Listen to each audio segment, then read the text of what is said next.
নিখাৰ আধাৰত মোবাইলৰ flash light জ্বলাই এয়া ঠিকাদাৰে কি কৰিছে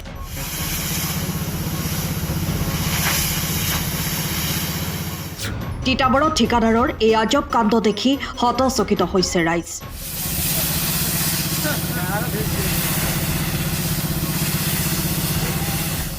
কিন্তু কাণসাৰ নাই বিভাগীয় কৰ্তৃপক্ষৰ কাম কৰিহে দিব লাগিছে এই মনোভাৱেৰে যেন এতিয়া উঠি পৰি লাগিছে ঠিকাদাৰ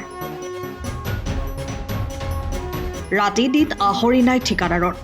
এয়া নিখাৰ ভাগত ব্লেক টেপিঙৰ কামত ব্যস্ত হৈ পৰিছে ঠিকাদাৰ নিখাৰ আধাৰত মোবাইলৰ ফ্লাছ লাইট জ্বলাই পথ চাফা কৰি বিটুমিন মাৰিছে আৰু গাড়ীৰ লাইটৰ পোহৰত কৰিছে ব্লেক টেপিঙৰ কাম ৰাইজৰ আপত্তিকো আওকাণ ঠিকাদাৰ পক্ষৰ তিতাবৰ বিৰিনাহাই সংযোগী প্ৰায় ৩ কিলোমিটাৰ নবীন চন্দ্ৰ বৰদলৈ পথটো নিৰ্মাণত ব্যাপক অনিয়ম সংঘটিত কৰিছে ঠিকাদাৰ ৰাজেন দত্তই আমি ৰাতিপুৱা ৯টা বজাৰ পৰা কামটো আৰম্ভ কৰিছোঁ চাফা কৰি আছোঁ কণ্টিনিউ ৰাইজৰ অভিযোগৰ কাৰণে আমি কণ্টিনিউ ৩বাৰ চাফা কৰিছোঁ আপোনালোকে এইটো নিজে চাই আহিছে ৩বাৰ কৰাৰ কাৰণে আমি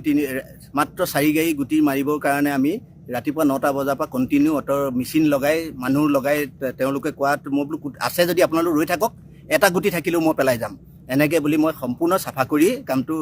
সুচাৰুৰূপে কৰিবৰ কাৰণে আগবাঢ়ি আহিছোঁ আমি কেই কিলোমিটাৰ এইটো ৰাস্তাটো একচুৱেলি ৩ কিলোমিটাৰ এতিয়া কথা হ'ল আমি এতিয়া ৰিপেয়াৰিংহে কৰিছোঁ ৰিপেয়াৰিং ৩ কিলোমিটাৰ হয় ঠিকাদাৰৰ নাম ৰাজেন দত্ত ৰিপেয়াৰিং আমি যিমান পাৰোঁ প্ৰাণ চেষ্টা কৰিছোঁ মোবাইলৰ লাইট মাৰিও এতিয়া সন্ধিয়া হোৱাৰ কাৰণে এইটো অকণমান হেৰি চাফাতেও কৰিবৰ কাৰণে মোবাইল লাইট মাৰিব লগা হ'ল লাষ্টত কিবা গুটি থাকি গৈছে নেকি চাফা কৰিবৰ কাৰণে ৰাতি কাম কৰাটো কিবা জুতি অংক ৰাতি মানে একচুৱেলি গুটিটো ভাজি আনিছোঁ আমি নষ্ট হৈ যাব নহয় গুটিটো হেৰি কৰি চাফা কৰি থাকোঁতে দেৰি হোৱাৰ কাৰণে অকণমান দেৰি হৈছে নিখাৰ আধাৰত এইদৰে মোবাইলৰ ফ্লাছ লাইট জ্বলাই পথ চাফা কৰি বিটুমিন মাৰিছে আৰু গাড়ীৰ লাইটৰ পোহৰত কৰিছে ব্লেক টেপিঙৰ কাম গাঁৱৰ ৰাইজৰ কথাকো গুৰুত্ব নিদিয়ে ঠিকাদাৰৰ এই আজব কাণ্ড দেখি হতচকিত হৈ পৰিছে ৰাইজ দিনৰ পোহৰত পথটো ভালকৈ বনাই দিবলৈ ৰাইজৰ দাবীৰ লগতে ঠিকাদাৰ ৰাজেন দত্তৰ বিৰুদ্ধে ব্যৱস্থা গ্ৰহণ কৰিবলৈ দাবী জনাইছে লোক নিৰ্মাণ বিভাগক 10 বজাত আহিলে 11 মান বজাৰ পৰা চফা কৰিছে আৰু এফালৰ পৰা মানে তেল মাৰি তেওঁলোকে কামটো কৰি আহিছে তো এনেকুৱা হৈছে যেতিয়া ঠিক সন্ধিয়া হ'লত তেওঁলোকে কামটো মানে আন্ধাৰে মুন্ধাৰে কৰি বহুত আগবাঢ়ি গুচি গ'ল তো তাৰপিছত আমি কমপ্লেইন দিলোঁ যে হেৰিক আমাৰ মহৰীসকলক যে এনেকুৱা হৈছে তাৰপিছত ৰাইজে আহি কামটো বন্ধ কৰি দিম বুলি কোৱাৰ পাছতহে তেওঁলোকে মানে আকৌ ঝাৰু মাৰি পেলানি এই কামটো কৰিছে আৰু ইয়াত পোহৰ ব্যৱস্থা একোৱেই নাই মানে কেনি কৰিছে কি কৰিছে কিমান কৰিছে মোবাইলৰ পোহৰত কৰিছে ৰাজেন দত্ত তেওঁ মানে আগৰবাৰে তেওঁ 2 বছৰ 3 বছৰ আগত কৰাৰ পিছত মানে বেয়া খুব হ'ব 6 মাহৰ পাছতেই ৰাস্তাটো বেয়া হ'ল তাৰপিছত বহুত কমপ্লেইন দিয়াৰ পাছতহে তেওঁ আহি ওলাইছে তেওঁ ৰাতি মানে কৈছে যে আপোনালোকে চাই দিয়ক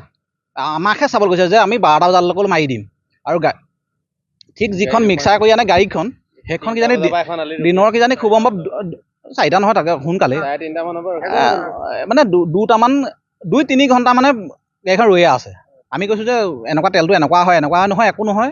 আমি মাৰি থৈ যাম ভাল হ'ব এনেকুৱা এই এখন গাড়ী আপোনালোকে দেখিছে এতিয়া 7টা বাজিলে মানে প্ৰায় 4-5 ঘণ্টা হৈ গৈছে গাড়ীবিলাক খাৰা হৈ থকা আৰু এই ৰাতি চাওকচোন পোহৰৰ ব্যৱস্থা একোৱেই নাই আমাৰ মতে ৰাস্তাটো এবাৰ অলৰেডি বেয়া হ'লেই আকৌ এবাৰ সুবিধা আহিছে ৰাইজলৈ আমাক ৰাস্তাটো খুব সুন্দৰকৈ বনাই থৈ যাব লাগে আমি এইটোৱে বিচাৰিছোঁ bureau' report time of Assam সময়ৰ খবৰ সময়ত পাবলৈ ফ'ল' কৰক টাইম অফ আছাম